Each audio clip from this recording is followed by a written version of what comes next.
बिहार विधानसभा चुनाव में क्या अक्षरा सिंह भी चुनावी मैदान में उतरने वाली है?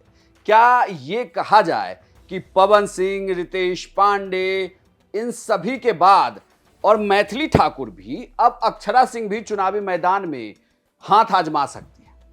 हालांकि अक्षरा सिंह ने पिछली बार उनके पिता जनसुराज पार्टी ज्वाइन कर चुके हैं, लेकिन अब अक्षरा सिंह की एक फोटो जो सामने आई है उसके बाद ये कयास लगाए जाने लगे हैं कि अक्षरा भी चुनावी मैदान में उतर सकती है। अक्षरा सिंह की मुलाकात केंद्रीय मंत्री गिरिराज सिंह से हुई है। खुद उन्होंने ये फोटो पोस्ट किया। इस पोस्ट के बाद अब ये कहा जाने लगा है कि अगर अक्षरा भी बीजेपी के संपर्क में है तो क्या कोई सीट अक्षरा सिंह के लिए भी देखी जा रही है। अक्षरा सिंह इससे पहले भी चुनाव लड़ने की बात कह चुकी है। वो कह चुकी हैं कि अगर मौका मिला तो जनता की सेवा जरूर करना चाहेंगी, लेकिन क्या ये मौका अब अक्षरा सिंह को बीजेपी की तरफ से मिलने जा रहा है? क्या गिरिराज सिंह से यह जो मुलाकात हुई है, यह मुलाकात ऐसे ही नहीं है कि बस गिरिराज सिंह और अक्षरा सिंह मिले और बात बन गई? इस मुलाकात के पीछे ये कहा जा रहा है कि अक्षरा दिल्ली में ही हैं, लगातार बीजेपी नेताओं के संपर्क में हैं, जिस कड़ी में उन्होंने गिरिराज सिंह से मुलाकात की है। गिरिराज सिंह केंद्र में मंत्री हैं, बेगूसराय से सांसद हैं और अब अक्षरा से मुलाकात के बाद ये कहा जा रहा है कि अक्षरा की भी अगर बात बनती है तो अक्षरा भी चुनावी मैदान में उतर सकती है।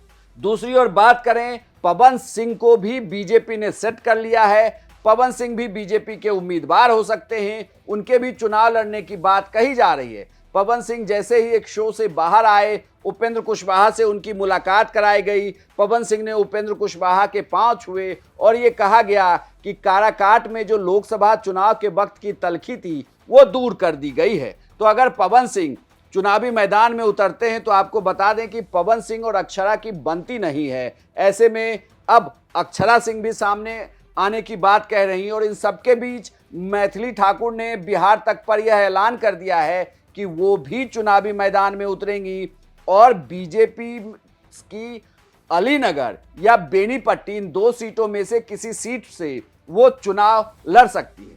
मैथिली ठाकुर ने जो बातचीत में कहा है उससे तो साफ है कि बिहार में इस बार मैथिली ठाकुर भी बीजेपी की उम्मीदवार होंगी।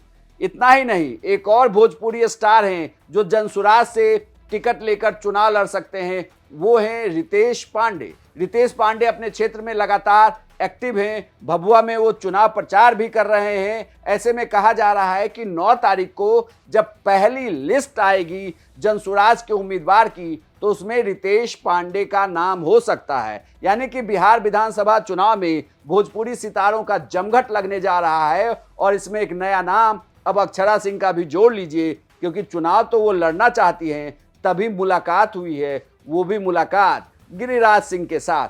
आपकी क्या राय है? क्या अक्षरा सिंह को चुनावी मैदान में उतरना चाहिए? क्या उन्हें चुनाव लड़ना चाहिए? अपनी राय कमेंट बॉक्स में लिखकर जरूर बताएं और बिहार की तमाम खबरों के लिए आप देखते रहिए सिर्फ बिहार तक।